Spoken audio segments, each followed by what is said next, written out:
Welcome everyone to Steve Savant's Money, the name of the game. I'm your host, Steve Savant, syndicated financial columnist and money color commentator. On today's show, business strategies, part 2 in our series on the alternative solutions of life insurance with best-selling author, popular platform speaker, and nationally recognized retirement expert, Tom Hegna. Welcome to the second segment, Tom. Hey, great to be with you, Steve. I love alternatives. I love options. I want to see if there's anything out there that I haven't looked at. And I love when you come on the show because you're always bringing to our viewers ideas we never would have considered. And especially when we talk about using life insurance, which most of our viewers write me all the time. Steve, I didn't know this was an income play. I didn't know this could be a bond alternative. I thought it was just protection. Right. And we've talked a lot about how individuals use it, how families use it to pass wealth, to leave money to charity. But what we're going to do in this segment is talk a little bit about business owners. There's a lot of small business owners out there, and there are a lot of ways that small business owners can use life insurance to their advantage. Well, when I think about business owners and life insurance, I can see that with partners. Do I still need that though if I'm a single business owner? I'm just a absolutely. sole and so proprietor? You know, when I would sit down with business owners, there's some questions I would ask them. I'd say, "Tell me about your business. How did you start your business?" I mean, that's a great conversation to have with a business owner. You know, what's your exit strategy? Because almost every business owner wants an exit. Like, how am I going to end this? Like, when they die, is it going to just die with them, or is there a way they can sell it? Can they pass it on to a child? What's their exit strategy? Who will own and control your business when you retire or die? Now, if you've got partners, and a lot of times they say, well, the partner will do it, or my son will take over, my daughter will take over. But that's fine, but have they planned for the funding of that? We talked about that in a previous show. A lot of these, you know, buy-sell agreements, yeah, they're great in theory, but they have no funding. And if there's no money to buy off a partner or to get somebody else in to take over the business can fall apart. You know, do you want the business to be divided among your family equally or equitably? And we talked about, you know, earlier a farm where the son was going to take over the farm, but the daughter was entitled to half of the farm. Well, how do you treat them equitably? He needs the whole farm, but she's entitled to half. Life insurance can do that. Same with a business. You might have a business. What if you had, you know, 5 restaurants and you got a son who can take over all 5, but the daughter's entitled to all of it. She doesn't want them. So you use life insurance to do that. What are you doing to recruit, retain, and reward your key people? I mean, you can put in life insurance policies that can take years for the cash value to build up. So those employees are kind of tied to your company for years. You can put money in there. There's ways you can take tax deductions on a lot of this stuff. You've seen it. Sure. There's things you can do for yourself. There's things you can do for your key people. There's things you can do to insure your key people if something happened to one of your key people that it protects you. Many ways that business owners can use life insurance. And I'll remember, again, what Tommy's bringing up is the funding issues. You know, well, you may have a buy-sell agreement with your partners or a cross-purchase or a stock redemption or a wait-and-see trust, but I have to fund it. So if I have all these documents online, but I have no way to fund this, then it means nothing. It's worthless. Okay, now let's go down that road, though. Okay, but a lot of people have partners, right? There's some sole proprietor, and I don't want to poo-poo that. And remember, small business is the backbone of the American economy. 70% of all the corporate America is small business owners. So I salute them. But let's talk about it from a standpoint. I have partners. One of them is 60. I saw the other one, he's 50. The other one is 40. Now I'm not even got the same ages. So I got to figure out, when is this person retiring, when he's going to be bought out. Is the youngest person going to run the show? And sometimes these people each have areas of expertise helping run the business. Right. So what would happen if they didn't make it to retirement? What happened if that guy died of a heart attack tomorrow? What happened if that guy died? What happened if that guy died? And so there's so many risks that you have to take care of. And what life insurance can do, it can give you the capital, it can give you the time that you can go find somebody with that expertise, or that you could sell a part of the business to somebody else. It gives you time to do that. So let's take a look at some specific uses. So number 1, an exit strategy. Do you want to retire? Do you want to transfer it? Do you want to sell it? How are you going to get out of the business? And for business owners, that is a key thing that you need to think about. You know, I'm a small business owner.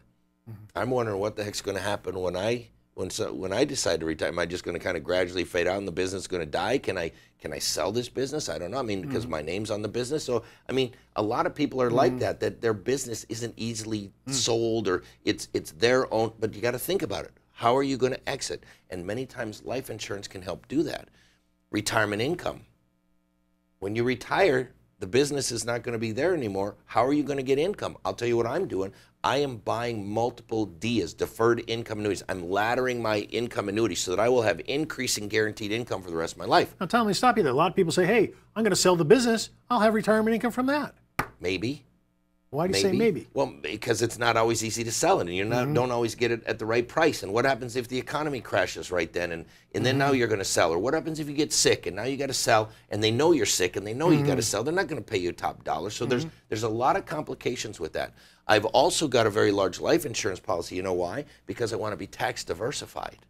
See, I've been around long enough, Steve, to see that we've had presidents that raise taxes, and we've had presidents that cut taxes. Wouldn't it be nice to have a strategy that whether taxes go up or taxes go down, I got a bucket of money I can put money into or take money from? See, most people have poured their money into IRAs and 401ks. They got pre-tax, pre-tax, pre-tax. Well, that's great when you're working. It's not so good when you're retired because all that money that you take out is taxable. And if you look, we've had shows on the debt. We're 20 trillion in debt. We have 120 trillion of unfunded obligations for Social Security, Medicare, Medicaid.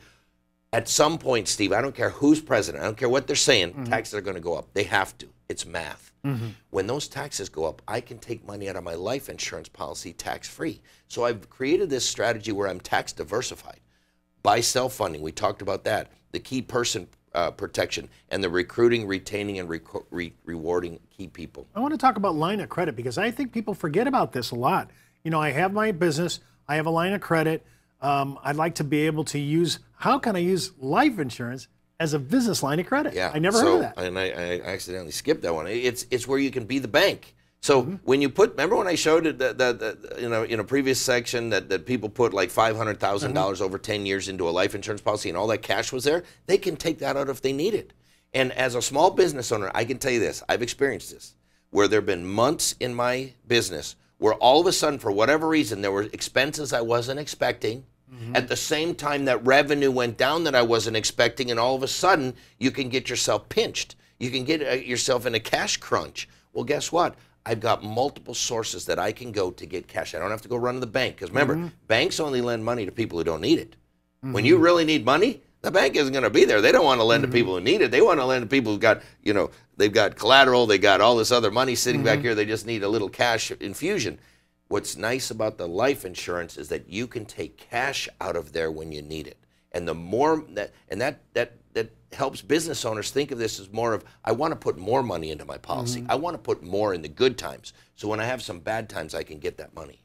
Well, you brought up too, in a couple segments back that we were on, you were bringing up major names like, Walt Disney and J.C. Penney. And McDonald's started with a loan from life insurance. So these are key Fortune 100 companies that were started with loans from their life insurance policy and survived the Great Depression because of life insurance. So really, a business line of credit really is a basic corporate sinking fund. Yes. I mean, that's what we're saying. And it's necessary. I mean, if you're a small business, you've got to have some capital that you can access in times of crisis. Yeah, I like your last one. I want to talk about this. It's got two-edged sword.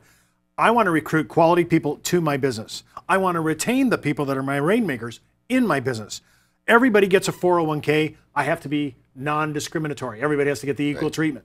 But when I have a person I really want to bless and make sure I tie him down to my company, I want to be able to do things that I don't have to obey ERISA rules on. Right. So this is an excellent, talk about, I'm using now life insurance as an income play for my key guys. Well, and you can use it as golden handcuffs.